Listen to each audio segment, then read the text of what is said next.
हाँ भाई, तो देखिए बढ़ते हैं आगे और सीखते हैं अपना अगला टॉपिक जिसका नाम है molecular orbital theory.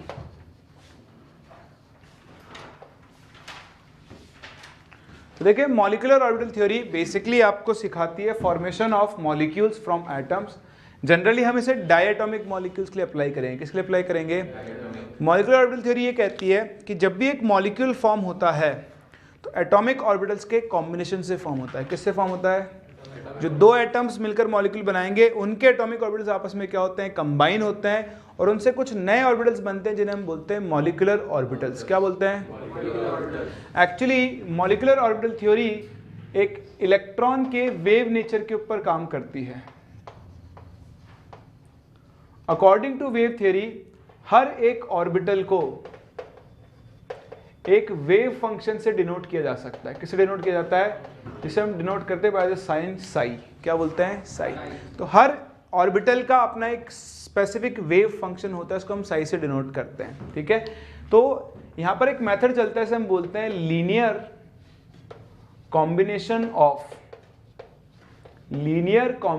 Of atomic orbitals. इसे हम जानते हैं by the name of LCAO method. ये मेथड ये कहता है कि जब भी कोई मॉलिक्यूलर ऑर्बिटल बनेगा तो वो एटॉमिक ऑर्बिटल्स के कॉम्बिनेशन से बनेगा, उनके लीनियर कॉम्बिनेशन से।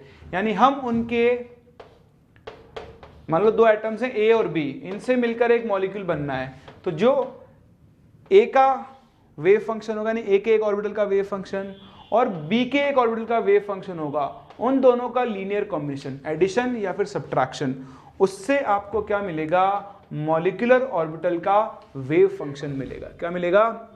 सिंपल वर्ड्स में बोले तो एक मॉलिक्यूलर ऑर्बिटल एटॉमिक ऑर्बिटल के लीनियर कॉम्बिनेशन से फॉर्म होता है, या नहीं दोनों या तो ऐड होंगे या फिर दोनों क्या होंगे? सब्ट्रैक्ट होंगे। तो डिपेंडिंग ऑन ऐड हो रहे हैं या सब्ट्रैक्ट हो रहे हैं, हमारे पास दो तरह की ओवरलैपिंग होती है। कितने तरह की ओवरलैपिंग होती है? दो। एक हम बोलते हैं पॉजिटिव ओवरलैप और दूसरा जिसे हम क्या बोलते हैं? Negative overlap.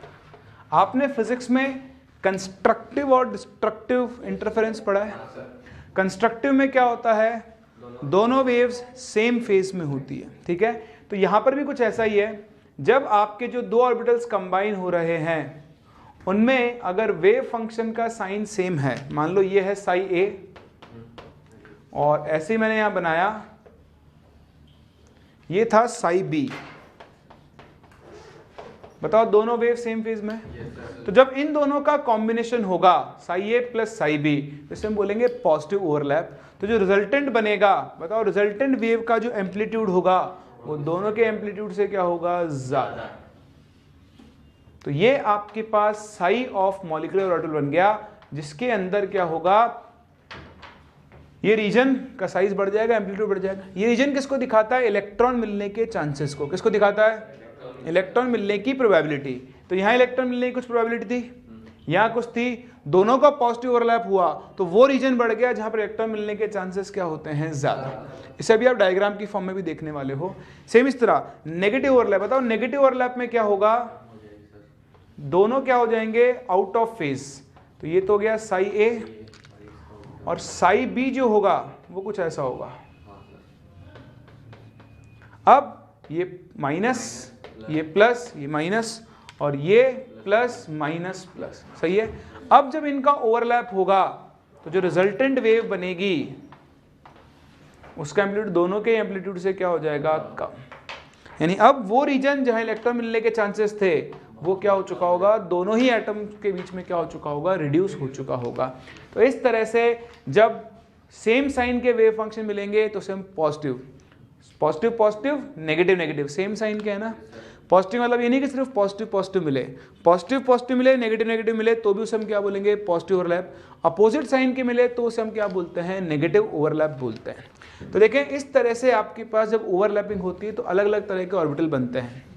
मैं आपको दिखाऊं, मान लो आपके पास हुआ PP ओवरलैपिंग, देखते हैं है ना। PP में भी एक्सियल देखते हैं एक बार। तो बताओ एक्सियल ओवरलैपिंग से कौन से बॉन्ड बनते हैं? सिग्मा। मैं आपको सिर्फ हल्का सा आइडिया दिखा रहा हूँ ताकि कभी इनके ऊपर क्वेश्चन आ जाता आप उनसे डील कर पाएं। तो पीपी एक्सियल में एक पी ऑर्बिटल है, ये रहा, इसके अपोजिट लोब्स का अपोजिट साइन होता है।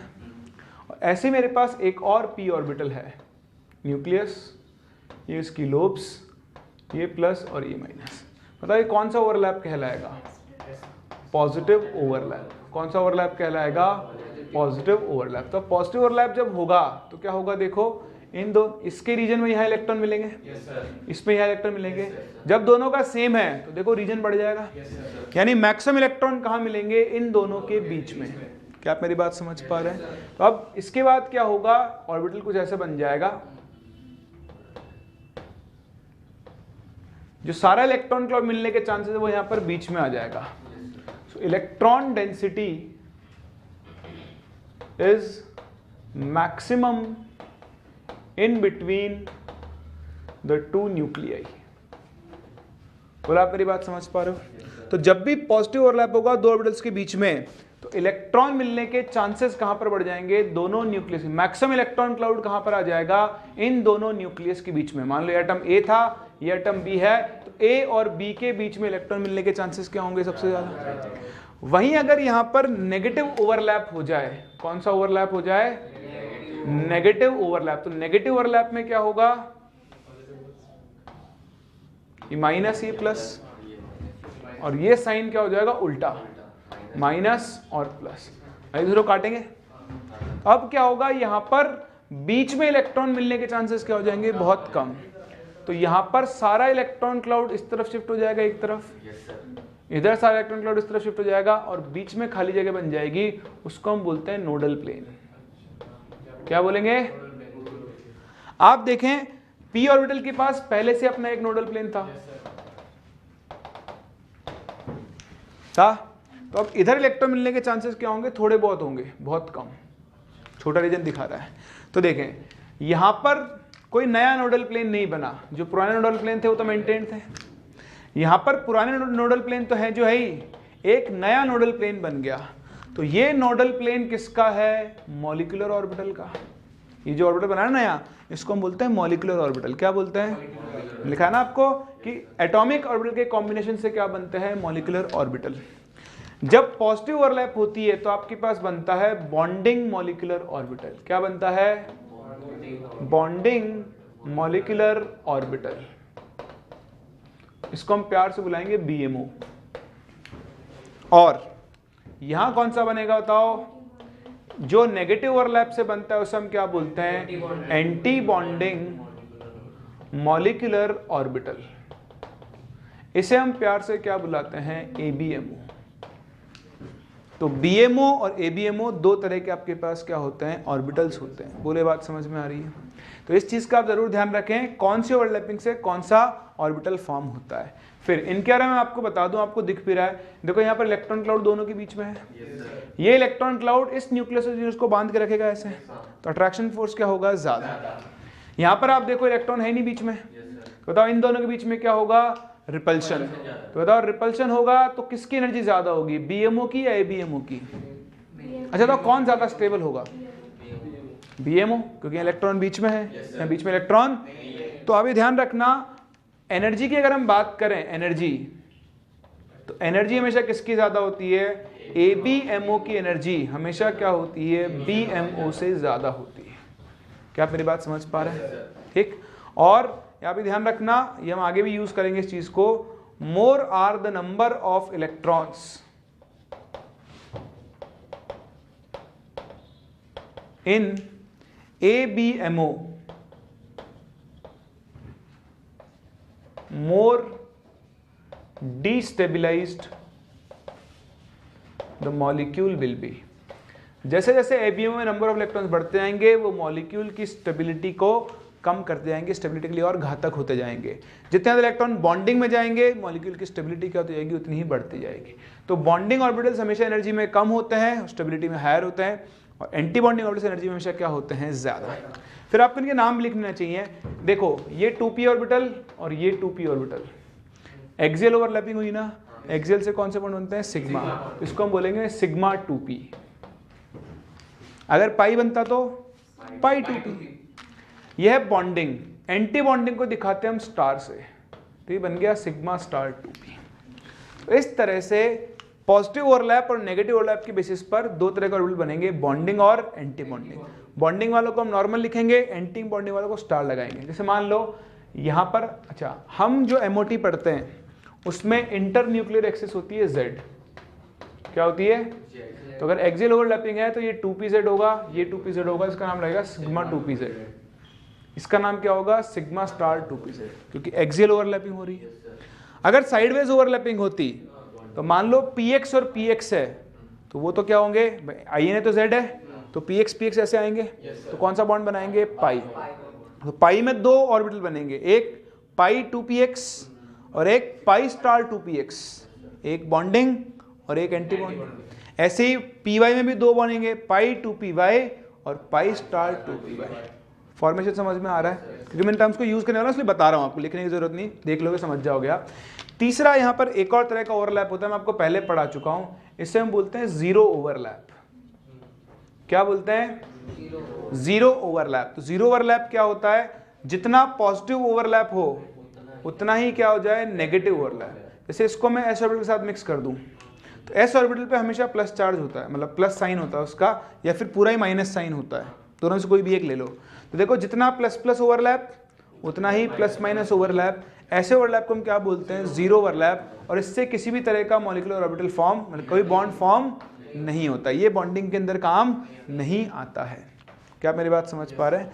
तो इस तरह से आपके पास हम मॉलिक्यूलर ऑर्बिटल थ्योरी की शुरुआत करते हैं। अलग अलग एटम्स जब कंबाइन होकर मॉलिक्यूल बनाते हैं तो उसमें दो तरह के ऑर्बिटल बनते हैं, एक बॉन्डिंग और एक एंटी बॉन्डिंग। एनर्जी में कौन ज़्यादा होता है? एंटी बॉन्डिंग, और बॉन्डिंग का एनर्जी में कम। अब मैं आपको एक ट्रिक सिखा रहा हूँ, ठीक है? इसमें क्या होता है, हम एनर्जी डायग्राम बनाते हैं मॉलिक्यूल्स के लिए। आपको एनर्जी ऑर्डर याद रखना होता है और उसी के बेसिस पर हमें एमओटी सॉल्व करनी होती है। तो बहुत आसान है, आप अगर एक छोटी सी ट्रिक को फॉलो करो तो आप एमओटी के सारे क्वेश्चंस को हंसते हंसते सॉल्व करके आ जाओगे। चलिए देखें ध्यान से, दो केस बनाएंगे हम, या तो z less than equal to 7 हो या फिर total electrons less than equal to 14 हो, ठीक? और दूसरा होता है ऑर्डर जब z 7 से बड़ा हो या फिर टोटल इलेक्ट्रॉन 14 से ज़्यादा हो। तो ऑक्सीजन, फ्लोरीन, नियॉन, इन सब के लिए ये ऑर्डर चलेगा। वहीं nitrogen, carbon, boron, B2, C2, N2, B2, Li2, इन सब के लिए ये वाला ऑर्डर फॉलो होगा, ठीक है? तो मैं आपको एक बार नाइट्रोजन का एग्जांपल लेके दिखाता हूँ, ठीक है? बताओ नाइट्रोजन का इलेक्ट्रॉनिक कॉन्फ़िगरेशन क्या होता है? 2s2 2p3। तो देखो मान लो नाइट्रोजन के दो एटम्स को मिलकर एक N2 मॉलिक्यूल बनाना है, ठीक है? तो इधर नाइट्रोजन का एक एटम लिखूंगा, इधर एक एटम लिखूंगा, ठीक है? अब इनके एटॉमिक ऑर्बिटल्स बनाएंगे। तो देखो नाइट्रोजन में एक तो क्या होता है 1s में 2 इलेक्ट्रॉन होते हैं, तो यहाँ पे भी नाइट्रोजन का 1s होगा, उसमें 2 इलेक्ट्रॉन होंगे। जितने ऑर्बिटल्स ओवरलैपिंग में कंबाइन होंगे उतने ही नए ऑर्बिटल फॉर्म होंगे। तो देखो ये एक 1s और ये 1s आपस में कंबाइन होकर दो नए मॉलिक्यूलर ऑर्बिटल बनाएंगे। कौन से? दो नए, एक बॉन्डिंग और एक, बताओ 1s से हमेशा कौन सा बॉन्ड बनेगा? सिग्मा। तो इसकी इनकी मिक्सिंग से आपके पास दो ऑर्बिटल बनेंगे, एक बॉन्डिंग और एक एंटी बॉन्डिंग। बताओ इनमें से कौन सा बॉन्डिंग, कौन सा एंटी बॉन्डिंग? ऊपर वाला एंटी बॉन्डिंग, नीचे वाला बॉन्डिंग, क्योंकि एंटी बॉन्डिंग एनर्जी क्या होती है? ज्यादा। इसका नाम क्या लिखेंगे? सिग्मा 1s, और इसका नाम क्या लिखेंगे? Sigma star 1s। बोलो समझ में आ रहा है? किसी को डाउट है? 1s के बाद क्या होगा? 2s। इस नाइट्रोजन के पास भी 2s होगा, उसमें 2 इलेक्ट्रॉन होंगे, इसके पास भी 2s होगा। फिर से ये दोनों मिलकर दो नए ऑर्बिटल बनाएंगे। कौन कौन से? एक, फिर से वही एक बनेगा सिग्मा 2s और एक बनेगा सिग्मा स्टार 2s। बोलो समझ में आ रहा है? अब इसके बाद यहां पर क्या होता है? 3 2p ऑर्बिटल्स होते हैं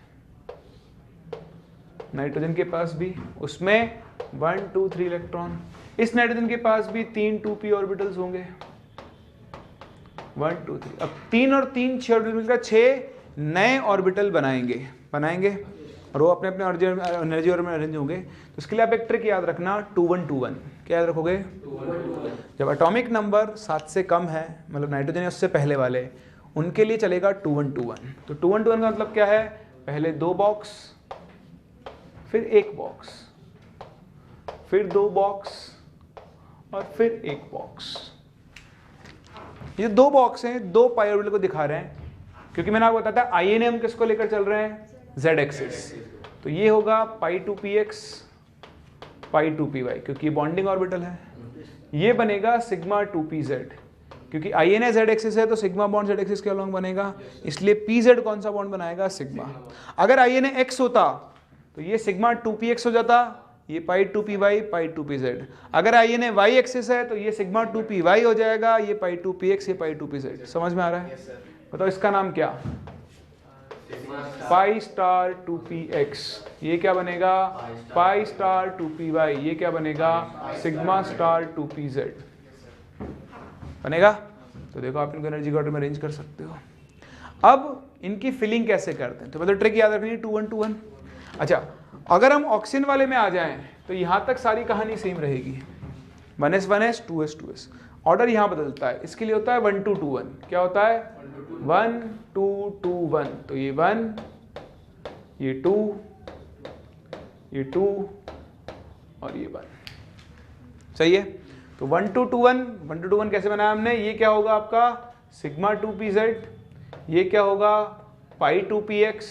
ये क्या होगा? पाई 2py। ये क्या होगा? Pi star 2px। ये क्या होगा? Pi star 2py। और ये क्या होगा? Sigma star 2pz। ठीक? तो ऑक्सीजन वालों के लिए कितना हो गया? 1 2 2 1। तो बड़ा आसान है। कम वालों के लिए ज़्यादा और ज़्यादा वालों के लिए कम। बताओ 12 21, हिंदी में बोल रहा हूँ। 1 2 2 1 इज 12 21 और 2 1 2 1 इज 21 21। कौन सा नंबर बड़ा है? 2 1 2 1 बड़ा है ना, 21 21। छोटे वाले, छोटे मतलब जिनका एटॉमिक नंबर 7 से कम है, कम वालों के लिए बड़ा नंबर और ज़्यादा वालों के लिए छोटा नंबर। तो बताओ नाइट्रोजन वालों के लिए क्या चलेगा? 21 21 और ऑक्सीजन वालों के लिए क्या चलेगा? 12 21। बोलो यहाँ तक समझ में आता है?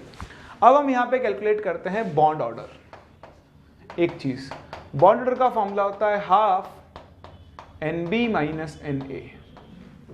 यहाँ से आप बॉन्ड ऑर्डर निकाल लोगे। दूसरा, मैग्नेटिक मोमेंट म्यू का फॉर्मूला होता है √n into n+2। Bore magnetron, यहाँ पे n होते हैं number of unpaired electron. Although निकालना नहीं पड़ेगा, फिर भी जिनके पास अनपेयर्ड इलेक्ट्रॉन है वो नेचर में होते हैं पैरामैग्नेटिक। क्या होते हैं? और जिनके पास अनपेयर्ड इलेक्ट्रॉन नहीं है वो नेचर में कैसे होते हैं? डायमैग्नेटिक। ये पता है आप लोगों को? तो हम MOT के थ्रू पैरामैग्नेटिक डायमैग्नेटिक कैरेक्टर निकाल सकते हैं, हम बॉन्ड ऑर्डर निकाल सकते हैं। फिर उसके बाद हम कंपेयर करते हैं स्टेबिलिटी ऑफ मॉलिक्यूल। क्या कंपेयर करते हैं? तो स्टेबिलिटी ऑफ मॉलिक्यूल जो होती है वो directly proportional to bond order होती है। जिसका बॉन्ड ऑर्डर ज़्यादा उसकी स्टेबिलिटी क्या होगी? ज़्यादा। लेकिन आपके पास ऐसे केस भी आ सकते हैं जब बॉन्ड ऑर्डर क्या हो जाए? Same. So if bond order is same then आपकी जो स्टेबिलिटी है, आपकी नहीं सॉरी मॉलिक्यूल की, that would be inversely proportional to number of electrons in anti bonding molecular orbitals. फिर इस पर डिपेंड करेगा कि एंटी बॉन्डिंग मॉलिक्यूलर ऑर्बिटल्स में कितने इलेक्ट्रॉन्स हैं, उसी के हिसाब से आप क्या कर सकते हो? स्टेबिलिटी डिसाइड कर सकते हो। फॉर एग्जांपल मैं N2 ही ले लेता हूँ एक बार के लिए।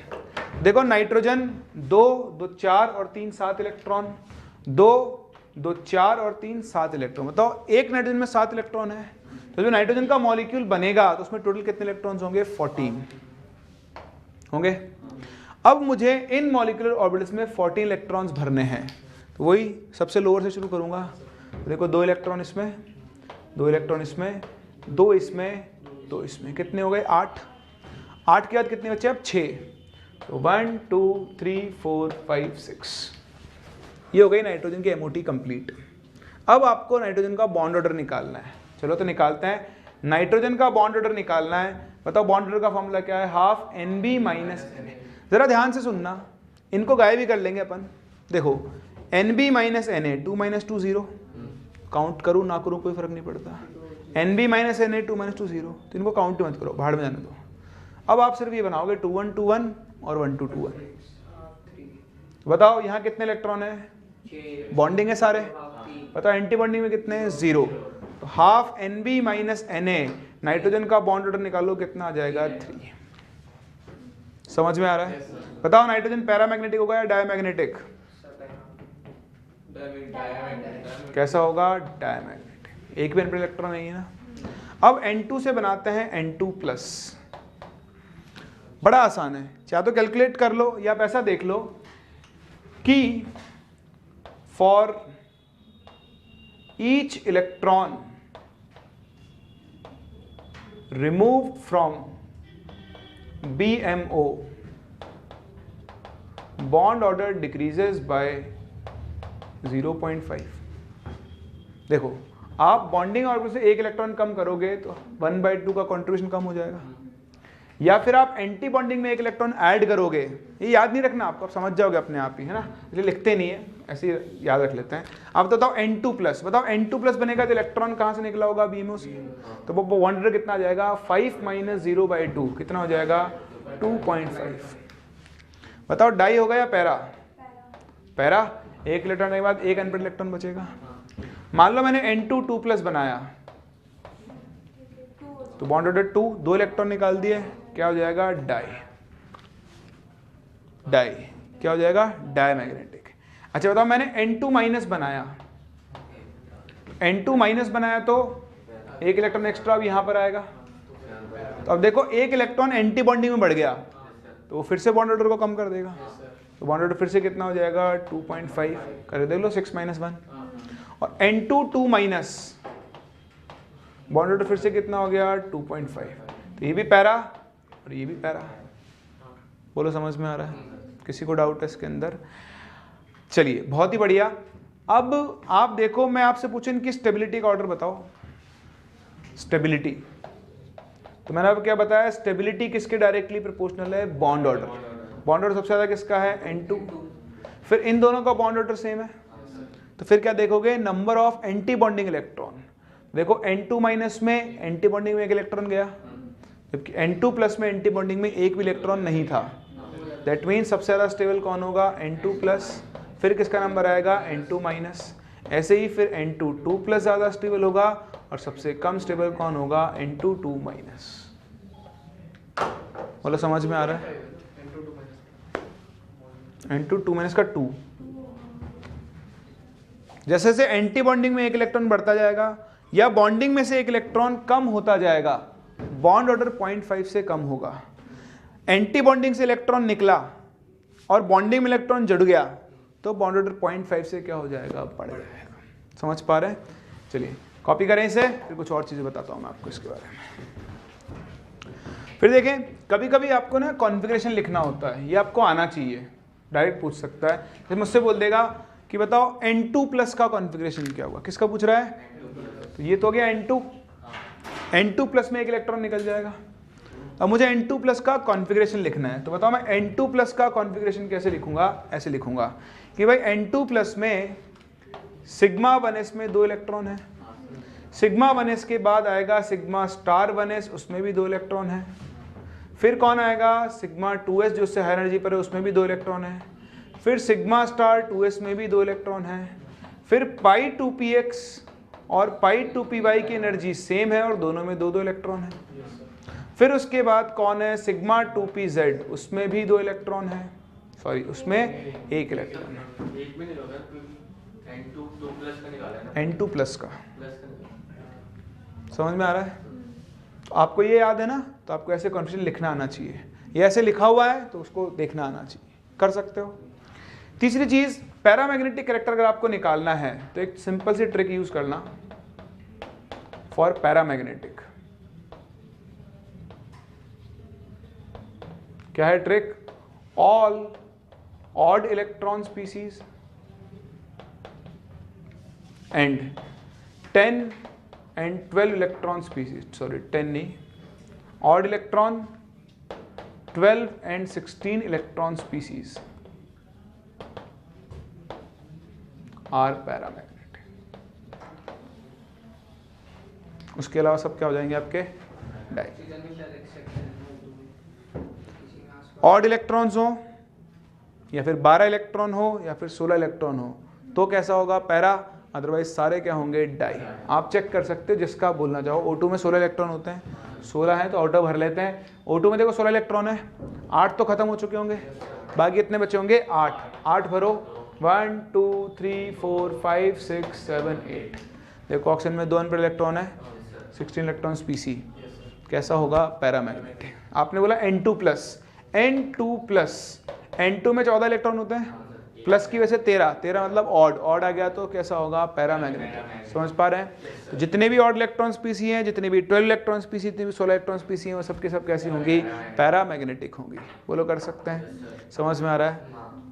बस यही होती है आपकी MOT। ये होती है होमोएटॉमिक मॉलिक्यूल्स के लिए। किसके लिए होती है? आपको हेटेरोएटॉमिक के लिए कई बार यूज करना पड़ता है। तो देखो इसमें एक स्पेशल केस होता है, मैं उसकी MOT बनवाऊंगा तो नहीं, बस आपको बता रहा हूँ। CO में आप चाहो तो देखो CO में 8 प्लस से 14 इलेक्ट्रॉन है, वो यूज कर सकते हो आप। तो उससे आपको CO का बॉन्ड ऑर्डर बिल्कुल सही मिल जाएगा। CO का खुद का बॉन्ड ऑर्डर कितना होता है? 3। ठीक। लेकिन जब CO से CO प्लस बनता है तो देखो CO की जो बॉन्ड लेंथ होती है वो 115 पिकोमीटर के आसपास होती है। ठीक है। अब अगर हम ये मान लें कि CO का ये ऑर्डर सेम है तो 14 इलेक्ट्रॉन ये हो गए। जैसे ही CO प्लस बनेगा, एक इलेक्ट्रॉन यहाँ से जाएगा तो बॉन्ड ऑर्डर कम होना चाहिए। बॉन्ड ऑर्डर कम होगा तो उसकी बॉन्ड लेंथ क्या होनी चाहिए? बढ़नी चाहिए।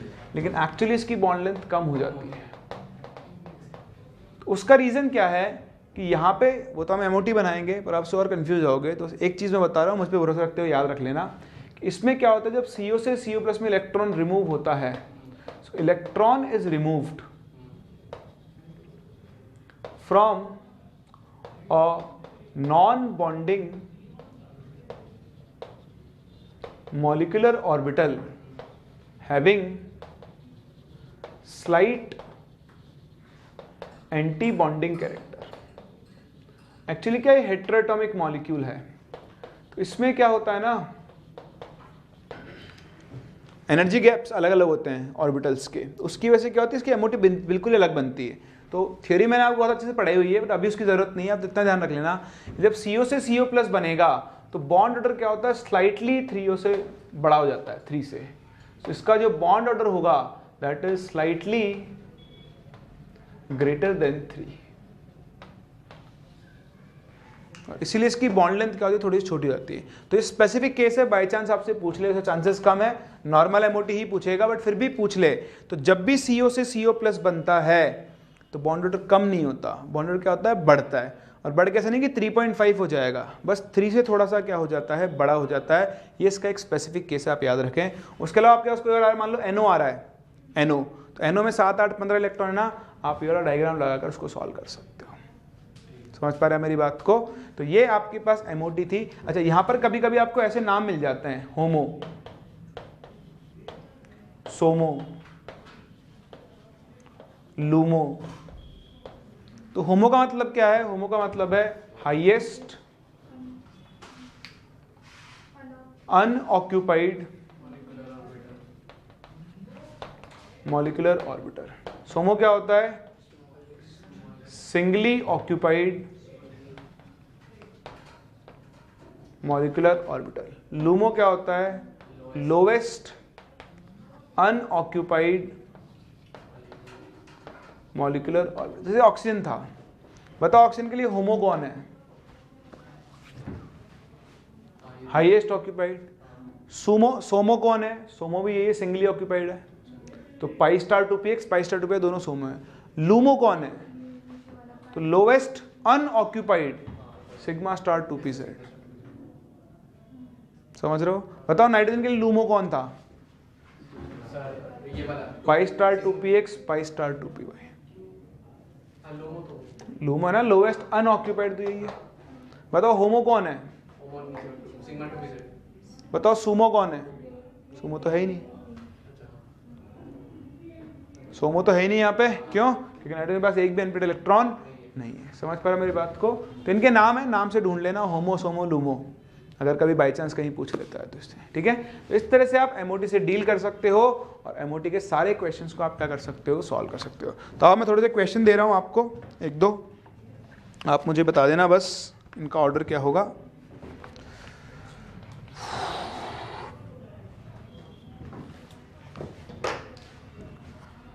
आपको इनको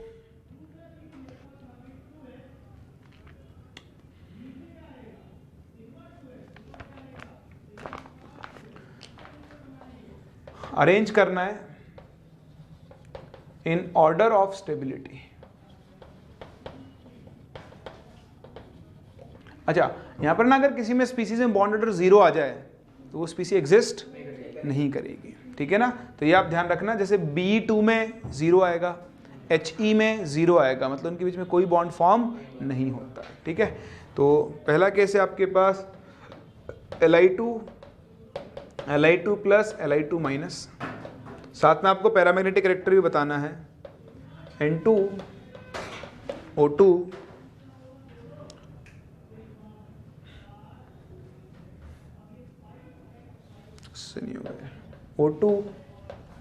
O2 plus O2 minus O22 minus.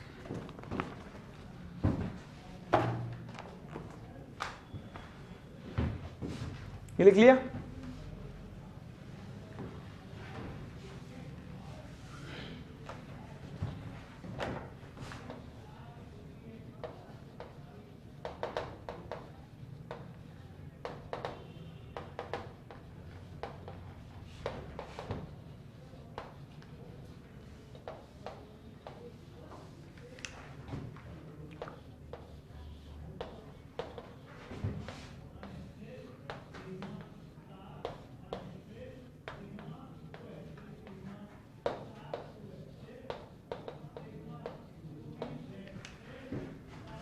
हो गया।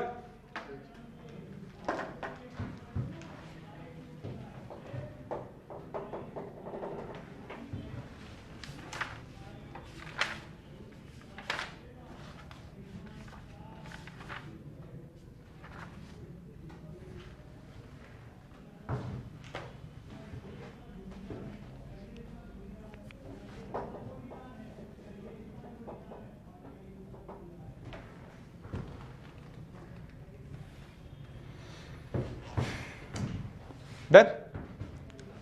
बताओ क्या होगा इसका ऑर्डर।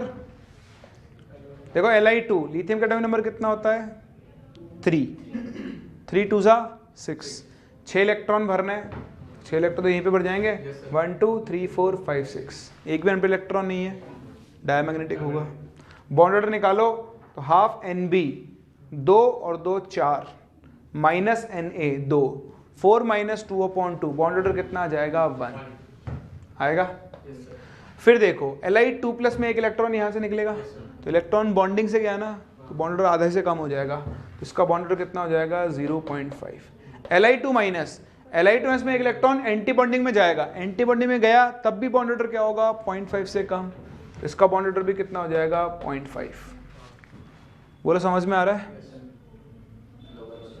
वापस बताऊं भाई, Li2 प्लस में क्या होगा, Li2 में 6 इलेक्ट्रॉन है, तो 6 भरे जाएंगे sigma 1s, sigma star 1s, sigma 2s और सिग्मा स्टार 2s। 6 भरो, 1 2 3 4 5 6।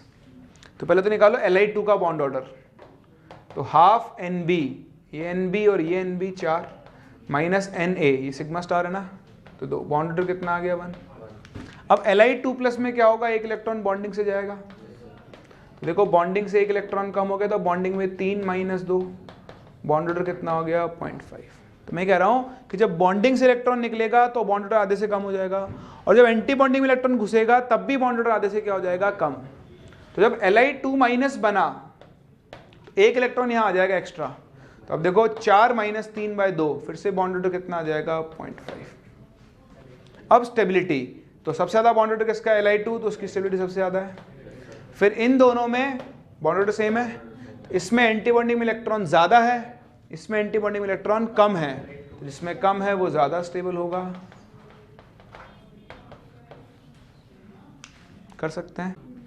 पैरामैग्नेटिक, 6 इलेक्ट्रॉन डायमैग्नेटिक होता है, 5 इलेक्ट्रॉन पैरामैग्नेटिक, 7 इलेक्ट्रॉन पैरामैग्नेटिक। सही है।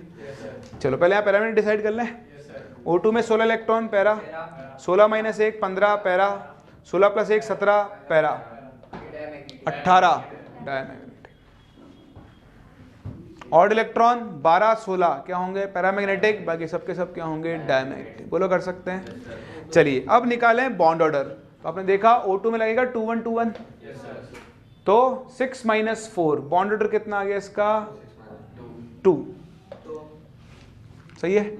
अब जब O2 प्लस बनेगा, हाँ 4/2 2 ही तो होता है, 6 - 2 ही तो हो रहा है। मैंने 4 बोल दिया क्या, सॉरी। 6 - 2/2 इज 2। अब जब O2 प्लस बनेगा, बताओ इलेक्ट्रॉन कहाँ से निकल रहा है, बॉन्डिंग से एंटी बॉन्डिंग से? तो एंटी बॉन्डिंग से इलेक्ट्रॉन निकला ना, तो बॉन्ड ऑर्डर बढ़ जाएगा। समझ रहे हो? या फिर फॉर्मूला लगा लो 6 - 1/2 2.5, आपकी इच्छा है, मैं तो डायरेक्ट बता रहा हूँ। एंटी बॉन्डिंग से इलेक्ट्रॉन निकला तो बॉन्ड ऑर्डर 0.5 से बढ़ जाएगा। O2 माइनस में इलेक्ट्रॉन एंटी बॉन्डिंग में आएगा, एक्स्ट्रा इलेक्ट्रॉन यहाँ पर आएगा, तो बॉन्ड ऑर्डर 0.5 से कम हो जाएगा। O2 2 माइनस एक और इलेक्ट्रॉन एंटी बॉन्डिंग में आएगा, बॉन्ड ऑर्डर और कम हो जाएगा। सही है। अब बताओ स्टेबल सबसे ज्यादा कौन? तो O2 प्लस सबसे ज्यादा स्टेबल, फिर O2, फिर O2 माइनस और फिर O2 2 माइनस। कर सकते हैं। रटो मत, फॉर्मूला देख लो, मैथ्स आती है आपको यार। जब ये नंबर बढ़ेगा तो बॉन्ड ऑर्डर कम होगा, हर एक यूनिट पे आधा यूनिट कम होता जाएगा। जब ये नंबर बढ़ेगा तो बॉन्ड ऑर्डर बढ़ेगा, हर एक यूनिट पे आधा यूनिट बढ़ता जाएगा। तो जब इलेक्ट्रॉन बॉन्डिंग में आ रहा है या एंटी बॉन्डिंग से जा रहा है, आधा यूनिट का बॉन्ड ऑर्डर बढ़ जाएगा। जब इलेक्ट्रॉन बॉन्डिंग से जा रहा है और एंटी बॉन्डिंग में आ रहा है तो आधा यूनिट से कम। रटो मत, विजुलाइज होता तो ठीक है, नहीं फॉर्मूला लगा लो, खत्म बात। कुछ रटना नहीं है अपने को, क्योंकि भूल जाओगे, आप कचरा करके आ जाओगे बाहर। देखिए लास्ट चीज, कभी कभी आपको आयनाइजेशन एनर्जी भी कंपेयर करनी पड़ती है। तो आप देख पा रहे हैं जब एटॉमिक ऑर्बिटल कंबाइन होते हैं तो BMO तो लोअर एनर्जी लेवल पे चले जाते हैं। तो ये तो हो गया आपका लोवेस्ट एनर्जी लेवल या लोअर एनर्जी लेवल। ये अपने मीन लेवल पे बैठे हैं और ये कहां चला गया, हायर लेवल पे। हायर लेवल यानी न्यूक्लियस से दूर है, लोएस्ट लेवल यानी न्यूक्लियस के पास है। So this is closest to nucleus and this is farthest from nucleus. अब मुझे आयनाइजेशन एनर्जी करनी है, यानी इलेक्ट्रॉन निकालना है। बताओ इलेक्ट्रॉन निकालना सबसे आसान कहां से होगा? ABMO से, उसके बाद एटॉमिक ऑर्बिटल से, और सबसे ज्यादा मुश्किल कहां होगा? तो अगर हम आयनाइजेशन एनर्जी का ऑर्डर देखें तो BMO से इलेक्ट्रॉन निकालना सबसे मुश्किल होगा, इसलिए उसकी एनर्जी सबसे ज्यादा होगी। फिर किसका नंबर आएगा? एटॉमिक ऑर्बिटल का, और सबसे कम किसमें चाहिए होगी? ABMO। तो आप ऑर्डर मत याद रखना, इसको तो भूल जाओ। आप तो ये समझो एटॉमिक ऑर्बिटल के कॉम्बिनेशन से मॉलिक्यूलर ऑर्बिटल बनते हैं, ABMO और BMO। तो BMO से इलेक्ट्रॉन निकालना सबसे मुश्किल होगा, क्यों? क्योंकि न्यूक्लियस के सबसे ज्यादा पास है, सबसे कम एनर्जी है। ABMO से क्या होगा? सबसे आसान। तो मैं आपके सामने देखो एग्जांपल लिख रहा हूँ, एक मतलब एक क्वेश्चन लिख रहा हूँ, एक दो, आपको उनकी आयनाइजेशन एनर्जी कंपेयर करनी है, ठीक है?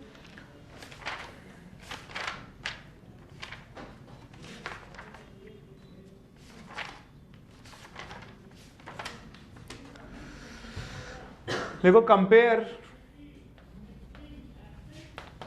आयनाइजेशन एनर्जी ऑफ, आपके पास है H2 प्लस H और H2 माइनस।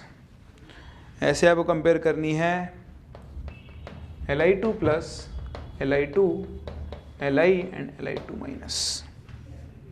चलो इनकी कंपेयर कर लो, हो जाएगा काम अपना।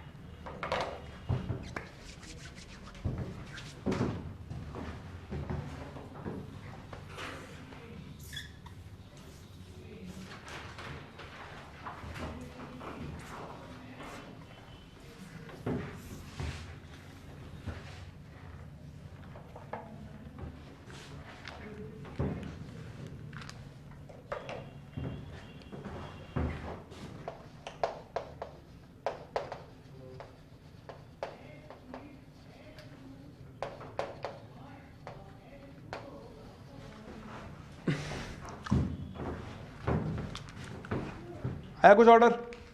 देखो ये H2 है, ये H2 प्लस H और H2 माइनस। तो H2 में क्या होगा, हाइड्रोजन में 2 इलेक्ट्रॉन होते हैं, 1 और 1 2, तो सिग्मा 1s और सिग्मा स्टार 1s, यहीं पे कहानी खत्म हो जाएगी। तो H2 में 2 इलेक्ट्रॉन होंगे, H2 प्लस में 1 इलेक्ट्रॉन होगा, है ना।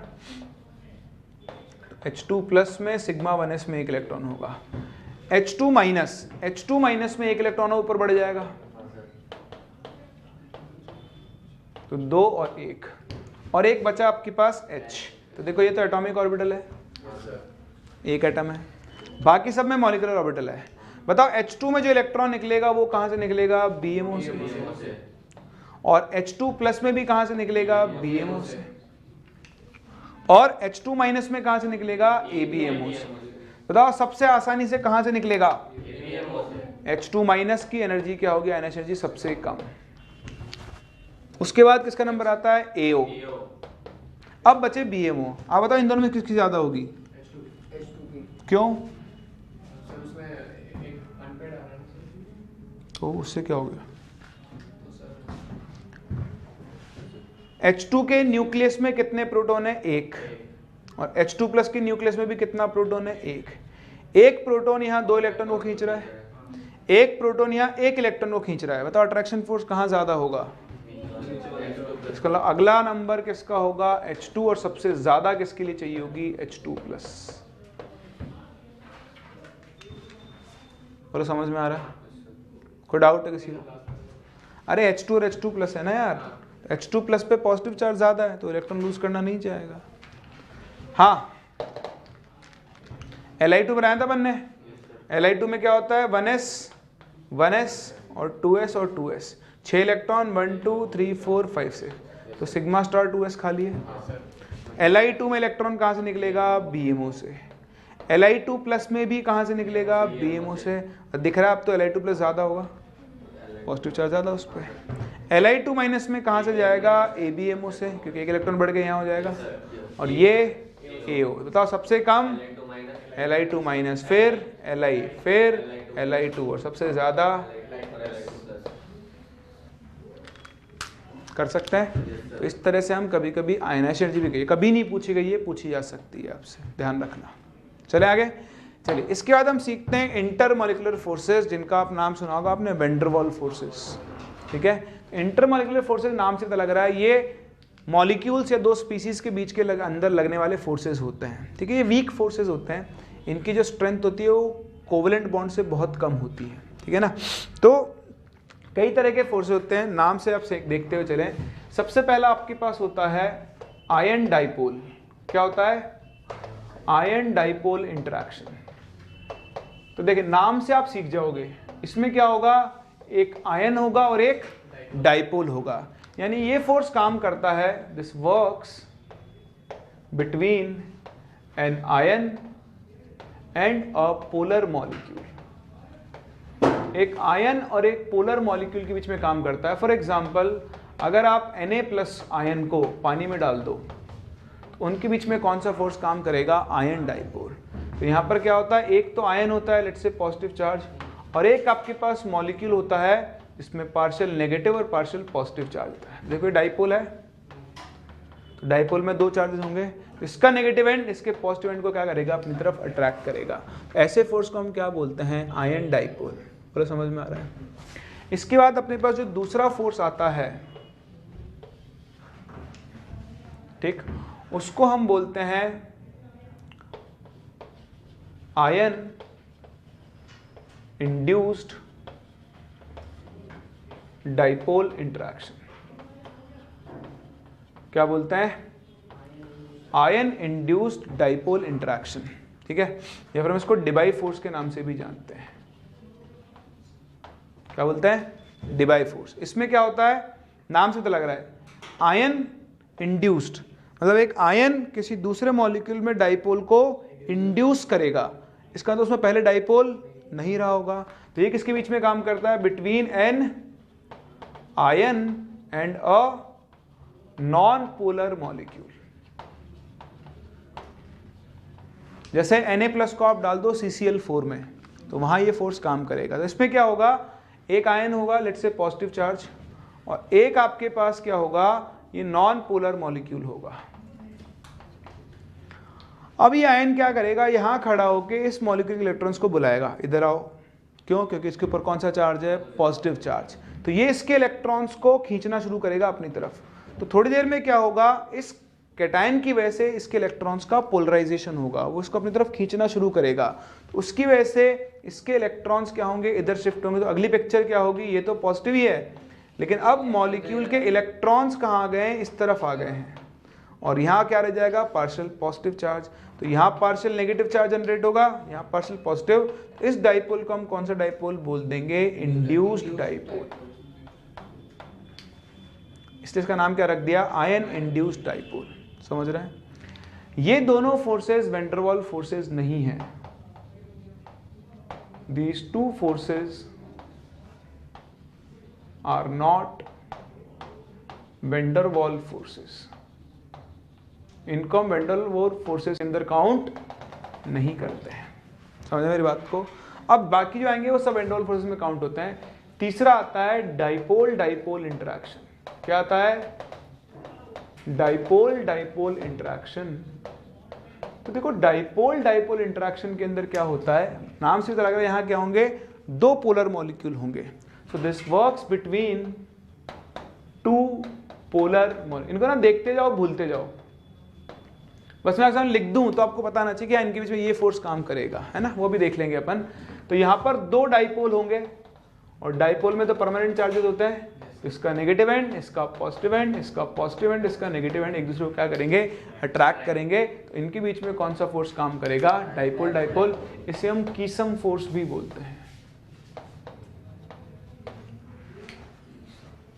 ठीक, फिर आता है आपके पास फोर्थ। अब बताओ फोर्थ कौन सा होगा, that would be called dipole induced dipole. तो अब बताओ ये किसके बीच में काम करेगा, एक पोलर और एक नॉन पोलर। फॉलो क्लिक कर रहा है ना? तो एक आपके पास पोलर मॉलिक्यूल है मान लो H2O, और एक नॉन पोलर मॉलिक्यूल है मान लो हीलियम।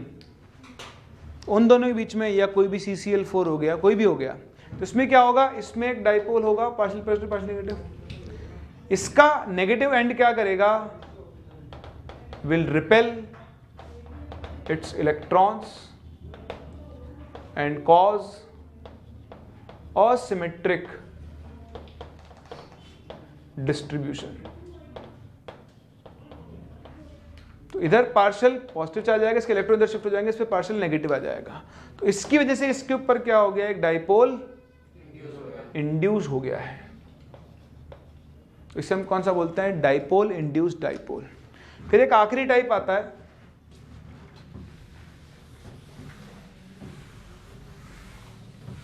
जिसका नाम ही बड़ा खतरनाक है,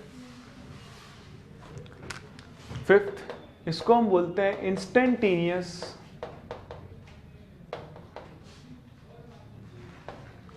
डाइपोल इंड्यूस्ड डाइपोल इंटरैक्शन, या फिर हम इनको लंदन डिस्पर्जन फोर्सेस भी बोलते हैं। नाम तो सुना ही होगा। ठीक, तो इनमें क्या होता है, ये काम करते हैं between two non polar molecules.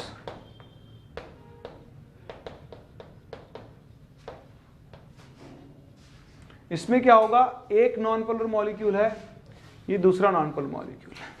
तो इन मॉलिक्यूल्स के अंदर क्या होता है, इलेक्ट्रॉन घूमते रहते हैं। ठीक, तो क्या होता है, कभी कभी इंस्टेंटेनियस, या आप ऐसा बोल सकते हो कि ड्यू टू असिमेट्रिक डिस्ट्रीब्यूशन,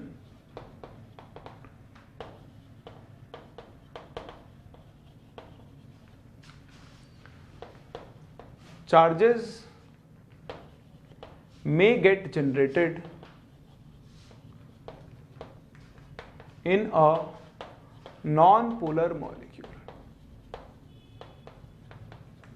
तो क्या हो रहा है, इलेक्ट्रॉन यहां भाग रहे हैं। कभी कभी क्या हुआ, ऐसा हुआ कि इलेक्ट्रॉन की कॉन्सेंट्रेशन मॉलिक्यूल के एक साइड ज्यादा हो गई और एक साइड कम हो गई। तो वहां पर एक इंस्टेंट के लिए एसिमेट्रिक डिस्ट्रीब्यूशन की वजह से क्या हो गया, चार्ज जनरेट हो गए। अगर सेम उसी इंस्टेंट पर उसके पास में कोई दूसरा मॉलिक्यूल आ जाए तो ये इसके अंदर एक और नया डाइपोल इंट्रोड्यूस कर देगा, ये इसके पड़ोस वाले में क्या कर देगा, एक नया डाइपोल इंड्यूस कर देगा। ऐसे अट्रैक्शन फोर्स को हम कौन सा बोलते हैं, इंस्टेंटेनियस। एक इंस्टेंट पर जो डाइपोल बना उसने दूसरे मॉलिक्यूल में भी क्या इंट्रोड्यूस कर दिया, डाइपोल। इसकी वजह से इनके बीच में क्या होगा, फोर्स जनरेट होगा। ये फोर्स अगले इंस्टेंट पर खत्म हो जाएगा, फिर से किसी और मॉलिक्यूल में जनरेट होगा, वो फोर्स लगाएगा। तो इस तरह से एक तरह का वीक फोर्स इनके बीच में काम करता रहता है और इसे हम डिस्पर्जन फोर्स के नाम से भी जानते हैं। ये दो नॉन पोलर के बीच में काम करेगा। This force is responsible for keeping the atoms of noble gases together, और इसीलिए हम नोबल गैसेस को लिक्विफाई कर पाते हैं। उनके बीच में कौन से फोर्स काम करते हैं, ये इंस्टेंटेनियस डाइपोल डाइपोल इंटरेक्शन। तो आपके सारे सामने आ गए ना पांचों के पांचों। अब बताओ सबसे स्ट्रॉन्ग कौन सा होगा आपके हिसाब से। भाई देखो, जो प्योर चार्ज होते हैं उनके बीच में अट्रैक्शन फोर्स सबसे ज़्यादा होगा। तो आयन और डाइपोल सबसे ज़्यादा प्योर, आयन तो पूरा ही प्योर चार्ज है और डाइपोल पार्शियल प्योर चार्ज है, तो इस पर सबसे स्ट्रॉन्ग होगा। इसके बाद डाइपोल डाइपोल, क्योंकि यहाँ तो आयन ने चार्ज क्या किया है, इंड्यूस किया है। तो अगर हम इनका ऑर्डर लिखें तो देखो सबसे स्ट्रॉन्ग तो होता है दो आयन्स के बीच का फोर्स। तो मैं थोड़ी जगह जगह यहाँ लिख लेता हूँ और कलर चेंज कर लेता हूँ। सबसे स्ट्रॉन्ग तो क्या होता है, दो आयन्स के बीच का फोर्स, आयन आयन फोर्स। वो तो दिख ही रहा है आपको, वो तो इलेक्ट्रोस्टैटिक फोर्स ऑफ अट्रैक्शन होता है K1 Q1 Q2 upon R²। ठीक है। उसके बाद आपके पास होता है आयन डाइपोल, तो पता इनकी बात कर लेते हैं, हो गया आयन डाइपोल। इसके बाद कौन सा आएगा बताओ, डाइपोल डाइपोल आएगा। उसके बाद कौन सा आएगा, आयन इंड्यूस्ड डाइपोल। उसके बाद डाइपोल इंड्यूस्ड डाइपोल, और सबसे कम कौन सा होगा, इंस्टेंटेनियस डाइपोल या फिर डिस्पर्जन फोर्सेस। इसमें भी ये वाला और ये वाला वैन डर वाल फोर्सेस नहीं है। 2, 3, 5 ये डिस्पर्जन फोर्सेस हैं। एक आपको इनकी डिस्टेंस के साथ रिलेशन याद रखना होता है, तो याद रखना 2, 4 और 2, 4, 4, 6, 6 नहीं सॉरी 2, 3, 4, 6, 6 5 नहीं आता है यहाँ पर। तो ये होगा 1/r² के डायरेक्टली प्रोपोर्शनल, ये होगा 1/r³ के डायरेक्टली प्रोपोर्शनल, ये होगा 1/r⁴, ये होगा 1/r�6 और ये भी होगा 1/r�6। ये भी पूछे हुए हैं इसलिए पूछ सकता है, ध्यान रखना। तो ये 5 फोर्स होते हैं, ऑर्डर में तो अरेंज कर ही लोगे, बस 2 से 6 तक लिख देना। 5 नहीं आता, 6 को 2 बार लिख देना, तो 5 की जगह भी 6 लिखना है आपको। तो इस ट्रिक से आप इसको क्या कर सकते हो, याद कर सकते हो। ये थे आपके इंटरमोलिकुलर फोर्सेज या फिर जिन्हें हम क्या बोलते हैं, वैन डर वाल फोर्सेज। कोई डाउट? चलो इसके बाद मूव करते हैं एक और बड़े इंटरेस्टिंग और इंपॉर्टेंट फोर्स के ऊपर, इसका नाम है हाइड्रोजन बॉन्ड। क्या कहते हैं? तो आप देखते हैं क्या होता है हाइड्रोजन बॉन्ड, कैसे बनता है हाइड्रोजन बॉन्ड। एक बार आप इसे कॉपी कर लो।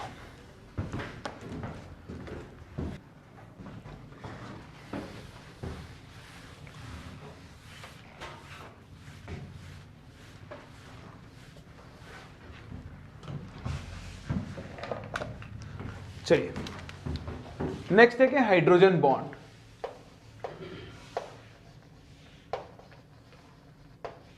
क्या होता है और कैसे फॉर्म होता है, तो बहुत ही आसान है। अगर आपके पास hydrogen, if hydrogen is attached directly to a more electronegative atom like fluorine, oxygen, ठीक, क्लोरीन, हाँ नाइट्रोजन, या आपके पास है CCl3, या फिर आपके पास है sp हाइब्रिडाइज्ड कार्बन। ठीक है। तो इन केसेस के अंदर क्या होता है, हाइड्रोजन के ऊपर एक पार्शियल पॉजिटिव चार्ज जनरेट होता है। ठीक, और partial positive charge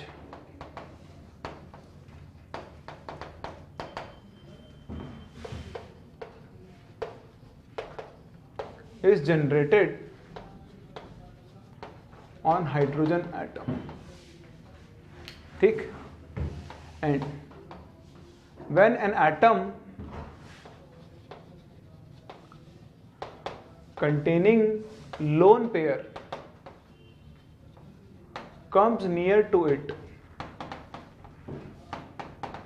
it attracts its electron pair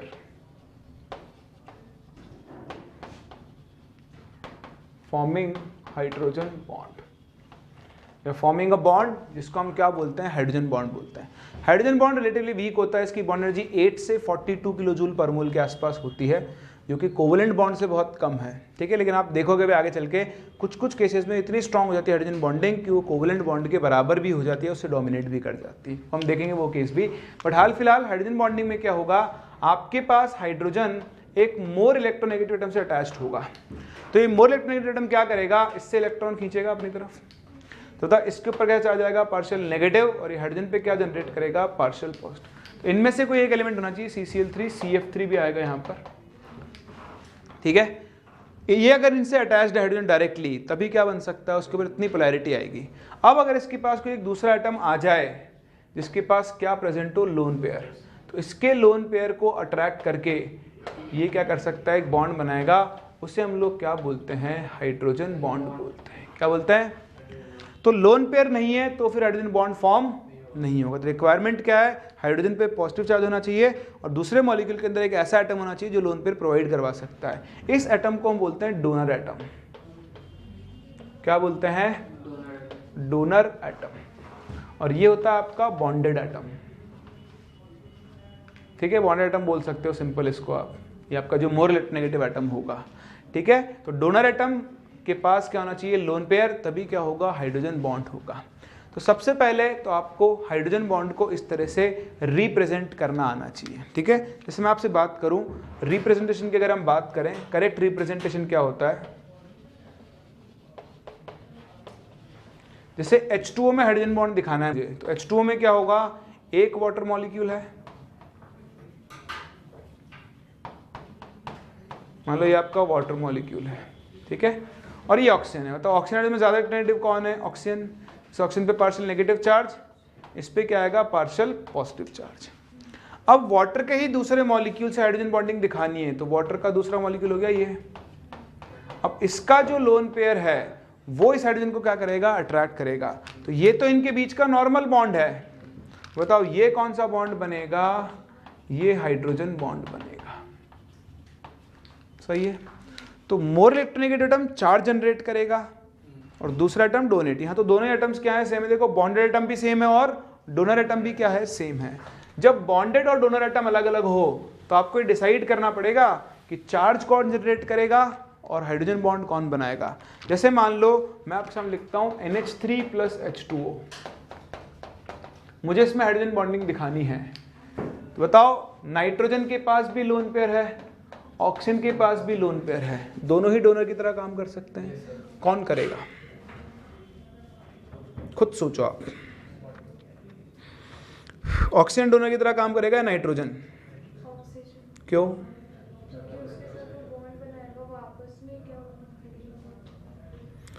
donor की तरह काम करने के लिए क्या एबिलिटी होनी चाहिए, इलेक्ट्रॉन पेयर देना आना चाहिए।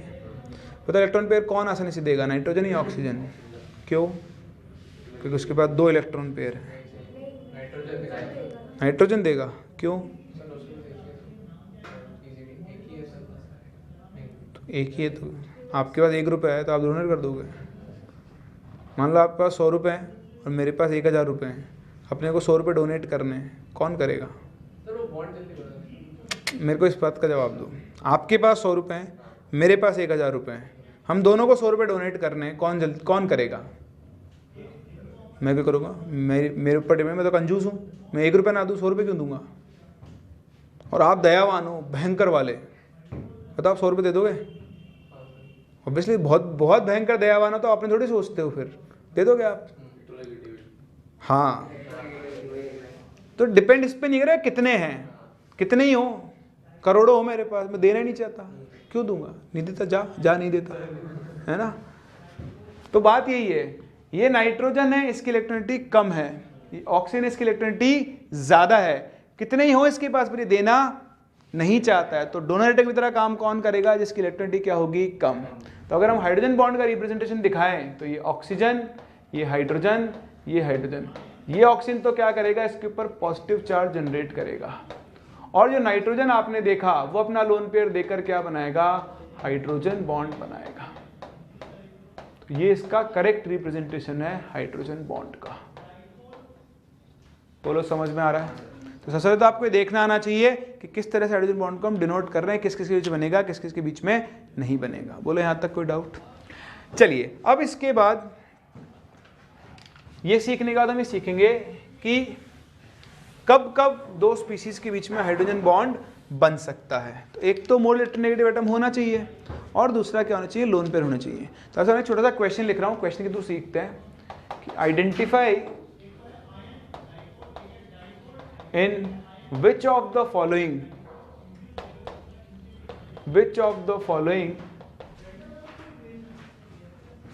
Hydrogen bond will be formed in their pure form।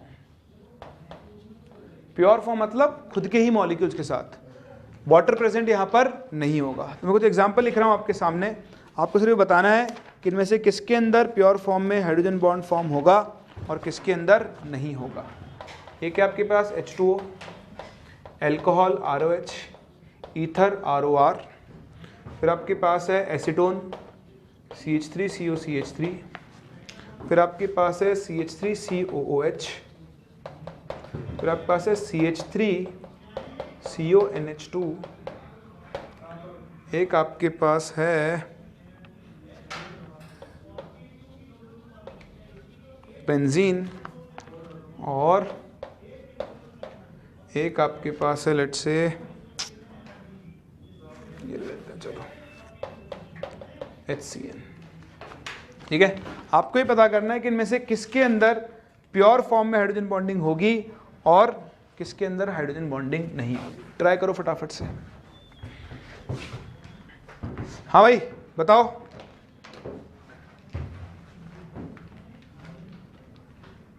देखो वाटर में तो होगी, एल्कोहल ROH, तो ROH में देखो ऑक्सीजन हाइड्रोजन डायरेक्टली अटैच्ड है, तो ये पॉजिटिव चार्ज जनरेट कर देगा। और ROH का ही दूसरा मॉलिक्यूल देखूं तो उसमें ऑक्सीजन के पास लोन पेयर है, डोनेट करेगा, हाइड्रोजन बॉन्डिंग होगी। ROR का कोई भी एग्जांपल जैसे CH3OCH3, तो इसमें हाइड्रोजन है तो सही पर वो डायरेक्टली मोर इलेक्ट्रोनेगेटिव से अटैच्ड। CH3COCH3, CH3COH होगा, यहाँ पे क्या होगा, CH3C डबल बॉन्ड OH, और दूसरे मॉलिक्यूल में OH C double bond OCH3। ये तो अब गांव का बच्चा अच्छा जानता है कि इसका माइनस आई इफेक्ट होता है CO ग्रुप का। तो इसका इलेक्ट्रॉन विड्रॉइंग नेचर, ऑक्सीजन और ज्यादा इलेक्ट्रॉन ड्रॉइंग, इस पे पॉजिटिव चार्ज, इसका लोन पेयर हाइड्रोजन बॉन्डिंग होगी। यहाँ होगी नाइट्रोजन से, हाइड्रोजन से डायरेक्टली अटैच्ड है और लोन पेयर भी है। बेंजीन में H H H H H और H, और ये sp2 हाइब्रिडाइज्ड कार्बन होता है।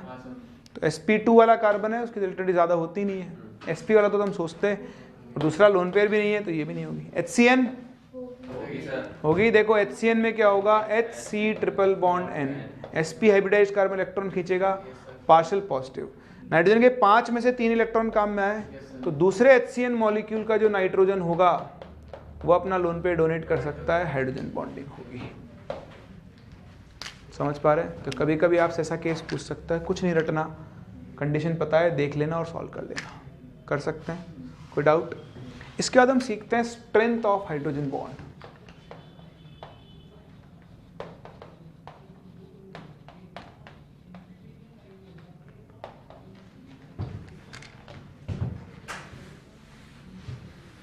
तो देखें, स्ट्रेंथ ऑफ हाइड्रोजन बॉन्ड में आपको कंपेयर करना पड़ेगा।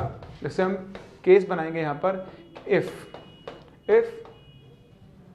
bonded atom is same and donor is different. तो बॉन्डेड एटम सेम है, जैसे मान लो एग्जांपल है ये OH वाटर और OH वाटर, ऑक्सीजन इधर ले लो H और इसको भी इधर ले लो H और H। ऑक्सीजन क्या करेगा, partial negative charge partial positive charge, यहाँ पर भी पार्शियल, ये तो चार्ज जनरेट कर रहा है। अब जो डोनर एटम है, मान लो यहाँ डोनर एटम है ऑक्सीजन हाइड्रोजन हाइड्रोजन, यहाँ डोनर एटम है नाइट्रोजन हाइड्रोजन हाइड्रोजन और हाइड्रोजन। अब बताओ डोनर एटम अलग अलग है, आप मुझे बताओ कौन ज़्यादा स्ट्रॉन्ग बॉन्ड बनाएगा, क्यों? तो इलेक्ट्रॉनिटी ज़्यादा, तो ये दोनों की बराबर है ना, इलेक्ट्रॉनिटी तो चार्ज जनरेट कर दिया। अब डोनर एटम का काम क्या होता है, लोन पेयर देना। क्या होता है बताओ, लोन पेयर जल्दी कौन देगा, तो ये वाला बॉन्ड क्या होगा, ज़्यादा स्ट्रॉन्ग, ये वाला बॉन्ड क्या होगा, कम स्ट्रॉन्ग। बोलो समझ पा रहे हैं? जब डोनर एटम अलग अलग है तो बताओ हाइड्रोजन बॉन्ड की जो स्ट्रेंथ है, strength is directly proportional two electron donating tendency.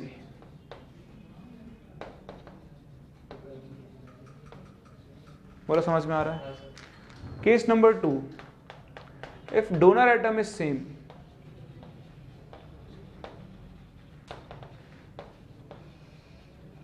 And bonded atom is different. मैं ऐसा क्यों करवा रहा हूं, ताकि आपको मैं केस रटवाऊं नहीं, आप खुद देख पाओ तो आप विजुलाइज कर पाओगे, याद नहीं रखना पड़ेगा आपको। तो डोनर एटम सेम कर लेते हैं, इस बार अमोनिया ले लेते हैं, और बॉन्डेड एटम अलग कर देते, तो एक बार हो गया मान लो आपका ऑक्सीजन, और फिर से वही डोनर एटम होता है अमोनिया, और अब डोनर एटम बॉन्डेड एटम लेते हैं फ्लोरीन। तो बताओ डोनर की डोनर एबिलिटी तो सेम है, उसका तो कोई रोल ही नहीं है। अब रोल कौन प्ले करेगा, बॉन्डेड एटम। बताओ कैसे डिसाइड करेंगे, ये ज्यादा क्यों होगा, क्योंकि F की इलेक्ट्रिसिटी ज्यादा है, इसके ऊपर ज्यादा पॉजिटिव चार्ज जनरेट करेगा, O की रिलेटिवली कम है, कम पॉजिटिव चार्ज है।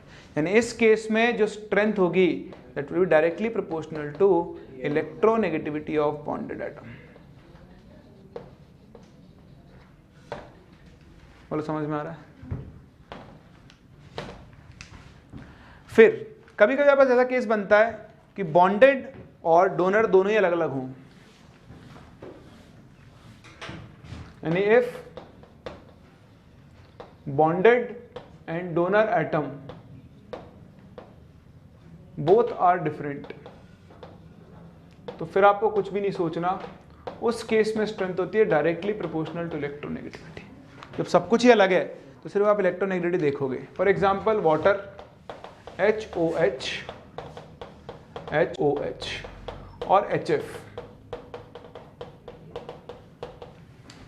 देखो ना तो डोनर सेम है ना बॉन्डेड सेम है, तो अब सिर्फ आप देखोगे इलेक्ट्रोनेगेटिव डिफरेंस, बताओ किसका ज्यादा होता है,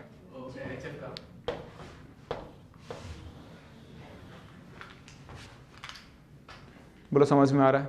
तो इस तरह से आप हाइड्रोजन बॉन्ड की क्या कंपेयर कर सकते हो, स्ट्रेंथ भी कंपेयर कर सकते हो। कोई दिक्कत है किसी को? चलो एक छोटी चीज और, फिर बाकी इसकी एप्लीकेशन पर नेक्स्ट क्लास ही करेंगे अब, क्योंकि अभी हो भी नहीं पाएगा, थोड़ा टाइम चाहिए होगा। तो कुछ और पॉइंट्स देख लेंगे। अब अपने पास एक और आता है एक्सटेंट ऑफ हाइड्रोजन बॉन्डिंग।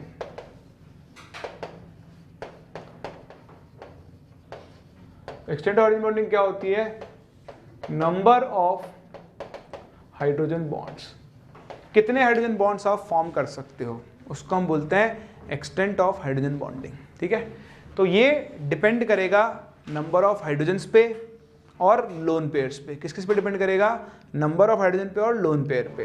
ध्यान से देखना, एक्चुअली हम यहाँ maximum number of hydrogen bond निकाल रहे हैं। क्या निकाल रहे हैं, मैक्सिमम। जैसे H2O मैक्सिमम कितने हाइड्रोजन बॉन्ड बना सकता है, तो देखो ऑक्सीजन 2 हाइड्रोजन से डायरेक्टली अटैच्ड है, और ऑक्सीजन के पास क्या है, 2 लोन पेयर। जितने हाइड्रोजन डायरेक्टली अटैच्ड हैं ये भी हाइड्रोजन बॉन्डिंग में काम आ सकता है, ये भी काम है, और जितने लोन पेयर हैं ये भी हाइड्रोजन बॉन्डिंग में, ये भी हाइड्रोजन। बताओ कितने काम आ सकते हैं, 4। तो मैक्सिमम कितने बॉन्ड बना सकता है, 4। वहीं अगर मैं आपसे बोल दूं H2O2, तो H2O2 में क्या होगा, HOOH, इस ऑक्सीजन के पास लोन पेयर है, इसके पास भी है। तो ये देखो, ये हाइड्रोजन हाइड्रोजन बॉन्डिंग में काम में आ सकता है, ऑक्सीजन से डायरेक्टली अटैच्ड है, ये भी काम में आ सकता है, ये लोन पेयर, ये लोन पेयर, ये लोन पेयर, ये लोन।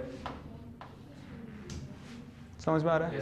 मैं आपसे पूछूं अमोनिया, बताओ अमोनिया कितने हाइड्रोजन बॉन्ड बना सकता है मैक्सिमम? अमोनिया के साथ 3 हाइड्रोजन डायरेक्टली अटैच्ड है और एक लोन पेयर, 1 2 3 4 कर सकते हैं। बताओ PH3 कितने हाइड्रोजन बॉन्ड बना सकता है? 5 कैसे? तो P H H H और ये एक लोन पेयर, तो ये सिर्फ एक हाइड्रोजन बॉन्ड बना सकता है। बताओ क्यों? और वो भी सिर्फ वाटर के साथ या HF के साथ। अरे ये हाइड्रोजन थोड़ा ना बॉन्डिंग में काम में आएगा, फॉस्फोरस है, ये इसके ऊपर पॉजिटिव चार्ज जनरेट, नाइट्रोजन इलेक्ट्रॉनिटी 2.1 और इसकी बेचारे की 2.1 के आसपास ही होती है, थोड़ी सी ज़्यादा होती है 2.1 से, तो ये हाइड्रोजन बॉन्ड फॉर्म नहीं करेगा। अगर करेगा भी तो ये डोनर टब की तरह काम कर सकता है, और मान लो अपने वाटर में डाला तो उसके साथ क्या कर सकता है, हाइड्रोजन बॉन्ड बना सकता है। तो ये भी देख लेना, कहीं सिर्फ हाइड्रोजन गिनते जाओ और खेलते जाओ।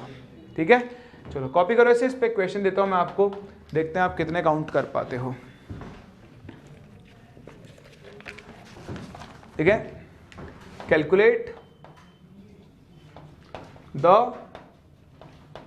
Maximum number of hydrogen bonds that can be formed.